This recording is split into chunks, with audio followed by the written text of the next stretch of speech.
अब्दुल्ला भाई, सबसे पहले तो क्या क्या अप्रोच क्या है इस वक्त भारत में? एक जानिब हम ये समझते हैं कि आरएसएस का बड़ा बड़ा मजबूत होल्ड है भारत के करंट सिस्टम के अंदर।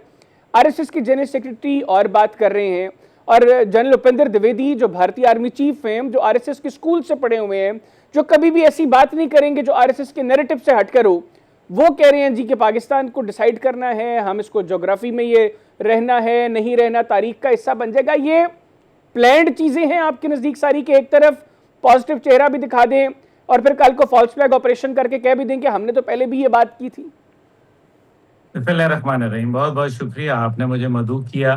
देखिए, पहली बात यह है कि ये गुड कॉप और बैड कॉप खेलने वाली बात है। दूसरी जानिब एक और भी इसका पहलू है, और वो ये कि अपने अवाम की तसल्ली के लिए ये एक बयानिया घड़ते हैं।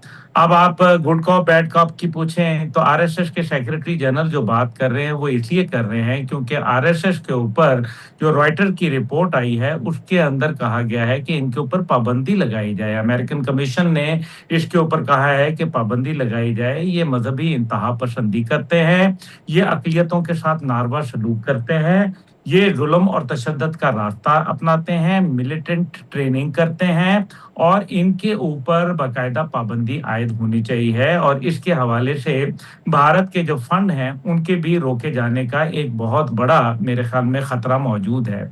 इसी वजह से आरएसएस ने ये फैसला किया है कि वो अमेरिका के अंदर, जर्मनी के अंदर और बर्तानिया के अंदर लॉबिंग फर्म्स को हायर कर लेगी, और साथ अपने आप के ऊपर ये जो कलंक का टीका है इसको धोने की नाकाम कोशिश करेगी। ये तो बयानिया है जिसकी बुनियाद के ऊपर वो पाकिस्तान से डायलॉग की बात करते हैं।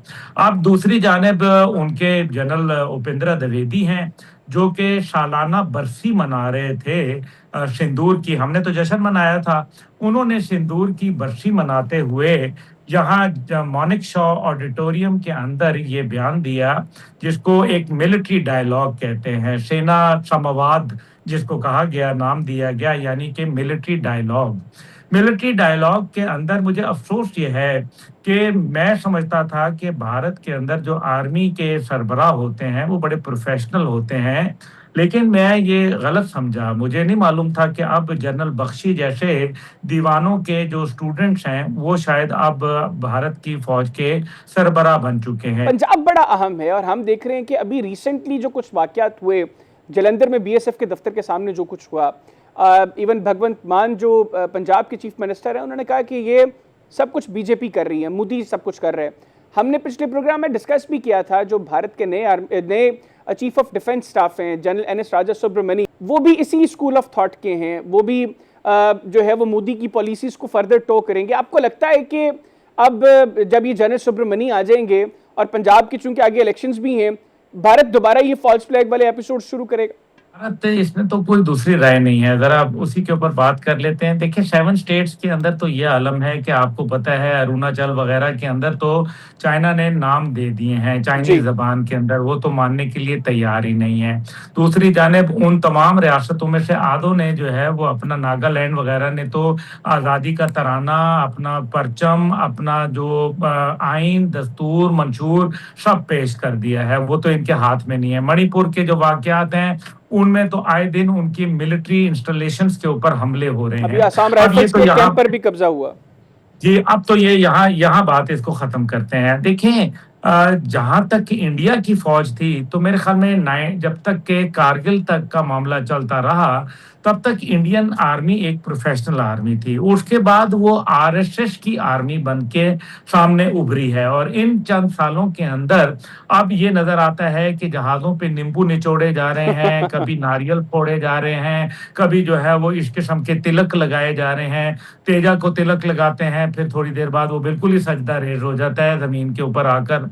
तो मकसद यहाँ ये है कि ये सारी चीजें आखिर क्यों हो रही हैं। इसका मतलब है कि प्रोफेशनलिज्म बहुत दूर हो गया। और सिर्फ मैं ये कहूंगा जनरल उपेंद्र द्विवेदी से पहली बात ये है कि वो गाय कोला पीना इस्तेमाल कम कर दें, ठीक क्योंकि है। गाय कोला पीने से उनके दिमाग के अंदर जो है ना वो काफ़ी मेरे ख़्याल में केमिकल इश्यूज़ आ रहे ठीक हैं। हो गया अब्दुल्ला और भाई। दूसरी बात जी जी, हुँ। प्लीज प्लीज कंप्लीट करिएगा, जो बिल्कुल। दूसरी बात इसके अंदर इम्पोर्टेंट है वो ये है कि वो अपने कम से कम लोगों से झूठ ना बोलें। उनको ये हम्म। चाहिए था कि अगर वो मिलिट्री डायलॉग पे बात कर रहे थे मानेक शॉ ऑडिटोरियम में, तो उनको चाहिए था कि वो बताते कि हमारे शॉर्टकमिंग्स कहाँ-कहाँ हैं, बिल्कुल हमारे ठीक हो गया। प्रोफेशनल और जो स्ट्रेटेजिक लेकिन ग्रे ये सब वो एरियाज़ करेंगे कौन-से हैं। तो फिर डेफिनेटली भारत के अंदर जो एक घटिया शैतानी तबका है उसकी अप्रोच को वो कैरी नहीं कर सकेंगे।